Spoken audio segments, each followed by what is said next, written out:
আপনি এখন মারা গেলে মানুষ আপনার মোবাইলে চেক করে দেখবেন এটা গান আছে, সিনেমা আছে।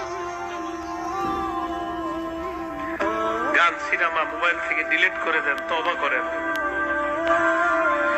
পৃথিবী সাক্ষী হয়ে যাবে যে এই ছেলেটা মারা গেছে, ওর মোবাইল তো সিনেমা আছে, ওর মোবাইলে নাটক আছে, মানুষ সাক্ষী হয়ে যাবে আপনার গুনাহের। মোবাইল থেকে আপনি গান ডিলিট করে দেন, নাটক ডিলিট করে দেন।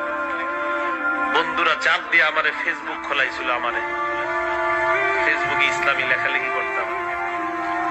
কিছুদিন পর বুঝতে পারলাম এখানে সময়ের লেখালেখি যদিও আমি করি, মানসিক যুদ্ধে লিপ্ত হইতে হয় ফেসবুকে। মানুষ পক্ষে লেখে, বিপক্ষে লেখে। পার্মানেন্টলি আমি ডিলিট করে দিচ্ছি, আমার কোনো ফেসবুক নাই। আমার জীবন কি চলে না বলেন?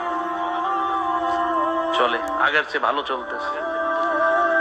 আমি যুবক ভাই যারা আছেন, যাদের মোবাইলে গান আছে, আপনি একবার ভাবেন আপনি মারা